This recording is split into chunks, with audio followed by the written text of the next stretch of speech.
LB Nagar Kamineni hospital ఎదురుగా flyover కింద oxygen park ఏర్పాటు చేశారు. నగరవాసులకు స్వచ్ఛమైన గాలిని అందించేందుకు దాదాపు 3600 మొక్కలతో 700 మీటర్ల పొడవుతో రూపొందించారు. గత ప్రభుత్వ హయాంలో 2 కోట్ల వ్యయంతో పనులు పూర్తి చేశారు. పనులు పూర్తయి ఏడాదిన్నరైనా ఇప్పటికీ పార్కు ప్రారంభానికి నోచుకోలేదు. ప్రారంభంపై అధికారులు నిర్లక్ష్యం వహిస్తున్నారని స్థానికులు అంటున్నారు. మరింత సమాచారం మా ప్రతినిధి రజిత అందిస్తారు.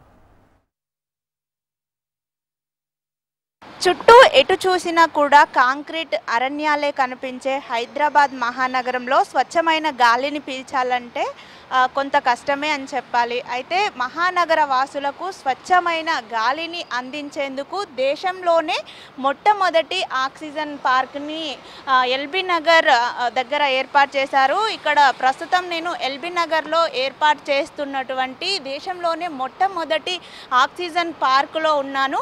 ఎల్బీ నగర్లో ఉన్నటువంటి కామినేని హాస్పిటల్ ముందు ఫ్లైఓవర్ కింద అయితే ఈ ఆక్సిజన్ పార్క్ను ఏర్పాటు చేస్తూ ఉన్నారు. ఈ పార్క్ నిర్మాణం కోసం గత ప్రభుత్వ హయాంలో దాదాపు 2 కోట్ల రూపాయల నిధులను కూడా కేటాయించింది. అత్యాధునిక హంగులతో అన్ని రకాల సదుపాయాలతో అయితే నగరవాసులకు స్వచ్ఛమైన గాలిని అందించేందుకు ఈ పార్కును అయితే ఏర్పాటు చేశారు. చుట్టూ రోడ్డు మధ్యలో పిల్లర్స్ మధ్యన పార్కు, అంటే ఈ విధంగా తయారు చేసిన పార్కు దేశంలోనే ఇది మొట్టమొదటి పార్కు. దాదాపు 3600 మొక్కలు, అంటే 26 రకాలకు సంబంధించిన దాదాపు 3600 రకాల మొక్కలను అయితే ఈ పార్కులో అందుబాటులో ఉంచారు.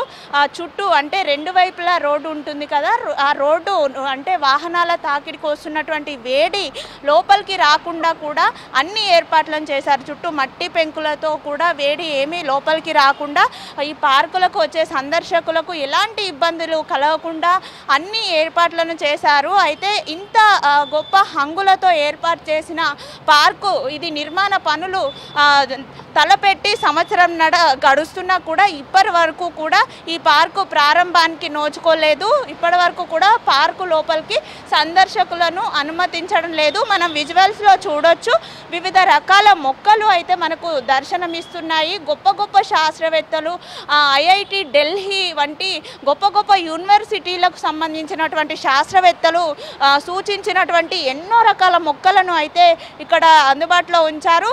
ప్రస్తుతం ఈ పార్కు గురించి మాట్లాడడానికి కొంతమంది సందర్శకులు అయితే మనతో పాటు ఇక్కడ స్థానికులు ఉన్నారు. వారి చేత మాట్లాడించే ప్రయత్నం చేద్దాం. సార్ చెప్పండి, ఎంతో ఆధునిక హంగులతో ఈ పార్కు నిర్మిస్తున్నారు, కానీ ఇప్పటి వరకు అయితే ప్రారంభం చేయలేదు, ఏం చెప్తారు? ఏం లేదండి, ఇది మా ఎల్బీ నగర్ నియోజకవర్గానికి ఒక రకంగా వరము, ఇంకో రకంగా శాపం అన్నట్టు తయారైంది. వరము ఎట్లా అనంటే మా స్థానిక ఎమ్మెల్యే గారు, కార్పొరేటరు, స్థానికంగా ఉన్న నాయకులు అందరూ కూడా ప్రభుత్వం మీద ఒత్తిడి చేసి దేశంలోనే మొట్టమొదటి ఆక్సిజన్ పార్కు, ఎందుకంటే ఆక్సిజన్ లేక చాలామంది ఇబ్బంది పడి ప్రకృతి పరంగా సిద్ధించాలంటే ఎక్కడో వికారాబాద్ పోతేనే మనకి జౌష మొక్కలు ఉన్నాయి, అక్కడి స్వచ్ఛమైన గాలి దొరుకుతుంది. అసమంటిది మా దగ్గర ఏర్పాటు చేశారు మా కార్పొరేటర్ గారు, మా ఎమ్మెల్యే గారు కృషి ఫలితంగా ఇది ఏర్పడ్డది. ఇక్కడ వచ్చేసరికి ఏమవుతుందంటే మా దురదృష్టం ఏంటంటే దీన్ని ఇంతవరకు ప్రారంభించుకోలేకపోతున్నాం. సంవత్సరంన్నర అయింది, దేశంలో ఎక్కడ లేదండి. మా దగ్గర ఎంత సంతోషపడ్డామంటే 3600 మొక్కలు. ఎక్కడైనా మనం ఒక చెట్టుకి పువ్వు కనిపించగానే అమ్మ అది కొంచెం మనసు ప్రశాంతంగా అనిపిస్తుంది.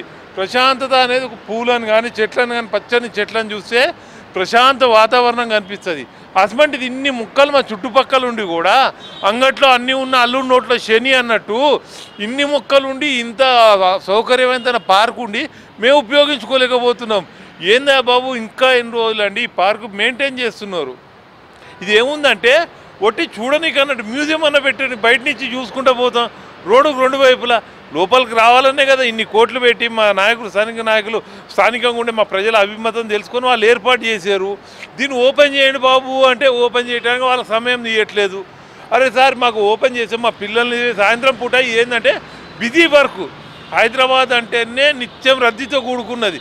సాయంత్రం ఇంటికి వచ్చి ఎక్కడికన్నా పార్కు పోదామంటే ఇవాళ రేపు అన్ని పార్కులు కబ్జాలే అవుతున్నాయి. ఇప్పుడు హైదరాబాద్ పార్కులు కబ్జా అయిన పార్కులను విడిపిస్తున్నాం అంటున్నారు. అరే ఉన్న పార్కులకు మాలాంటి జనాలనే సాయంత్రం పూట మా భార్య పిల్లల్ని తీసుకొని వచ్చి ప్రశాంతంగా సాయంత్రం డ్యూటీ అయిపోయినాకో ఆఫీస్ నుంచి వచ్చినాకో 1 గంట 2 గంటలు ఉండిపోదామంటే అవకాశం లేదు. ఆడెప్పుడు తాళం ఉంటుంది. ఏంటంటే ఆడ వాచ్మెన్ ఉంటుంది, సార్ ఇంకో ఓపెన్ కాలేదు సార్, మా సార్ పంపిస్తే తీర్చారంట. ఎందుకండి మరి ఇక పార్క్ ఏర్పాటు చేసుకుంది మా కోసమే కదా, స్థానిక ప్రజల కోసమే కదా. ప్రజలకు అందుబాటులో లేనప్పుడు ఇక ఉండేందుకు ఇన్ని కోట్ల రూపాయలు వ్యయాసం చేసి ఇన్ని పచ్చని చెట్లు పెట్టుకొని ఎందుకు? ఉపయోగం లేకుండా అయిపోతుంది. కాబట్టి ఇప్పటికైనా అధికారులు త్వరగతిన దీన్ని ప్రారంభిస్తే మాలాంటి వాళ్ళకి అందరికీ కూడా ఉపయోగం ఉంటుంది అనేది మా కోరిక. చూశారు కదా, ఇన్ని రకాల హంగులతో ఇన్ని రకాల మొక్కలతో ఏర్పాటు చేసినటువంటి పార్కుని అయితే ఇంతవరకు ప్రారంభం చేయకపోవడం పట్ల స్థానికులు అసహనం వ్యక్తం చేస్తున్నారు. ఇక్కడ చూడొచ్చు మనం, ఈ పార్కులో లేనిదంటూ లేదు. పిల్లల కోసం ప్రత్యేకించి ప్లే ఏరియా ఉంది. అంటే హైదరాబాద్ మహానగరంలో ప్రజలంతా, నగరవాసులంతా కూడా ఎంతో బిజీ లైఫ్ని గడుపుతూ ఉంటారు. అంటే నిత్యం పని ఒత్తిడి, వివిధ రకాల ఒత్తిడి ఉంటుంది. అలాంటి వారు సాయంత్రం వేళల్లో లేదంటే వీకెండ్స్లో ఇలాంటి ఒక ప్రదేశానికి వచ్చి ఎంతో ఆహ్లాదాన్ని పొందవచ్చు. అలాంటి అన్ని హంగులతో నిర్మించినటువంటి పార్క్ని ఇంకా ఓపెన్ చేయకపోవడం పట్ల అయితే ఇక్కడ స్థానికులు ఆగ్రహం వ్యక్తం చేస్తూ ఉన్నారు. ఇన్ని కోట్లు ఖర్చు పెట్టి ఇంత గొప్ప హంగులతో నిర్మించినటువంటి పార్క్ని ఇంతవరకు, అంటే గత ప్రభుత్వ హయాంలోనే ఈ పార్కు నిర్మాణ పనులు అయితే ప్రారంభమయ్యాయి. ఇప్పుడున్న ప్రభుత్వం అధికారంలోకి వచ్చి 13 నెలలు అవుతున్నా కూడా ఇంతవరకు పార్కు ఓపెన్ కాకపోవడం పట్ల అయితే స్థానికులు ఆగ్రహం వ్యక్తం చేస్తున్నారు. ఇప్పటికైనా అధికారులు స్పందించి ఈ పార్కుని ఓపెన్ చేయాలని వారు కోరుతున్నారు. అయితే దీనిపైన జోనల్ కమిషనర్ కూడా స్పందించారు. అయితే ఈ పార్కు కోసం ఎంట్రీ ఇవ్వడానికి టికెట్ ప్రైస్ ఉంటుంది. ఆ టికెట్ కౌంటర్ని ఏర్పాటు చేయడం తదితర కొన్ని పనులు అయితే పెండింగ్లో ఉన్నాయి. ఆ పనులన్నీ పూర్తి చేసుకొని మరో 2 నెలల్లో కూడా ఆ పార్కుని ఓపెన్ చేస్తాము అని అయితే ఆయన చెప్పడం జరిగింది.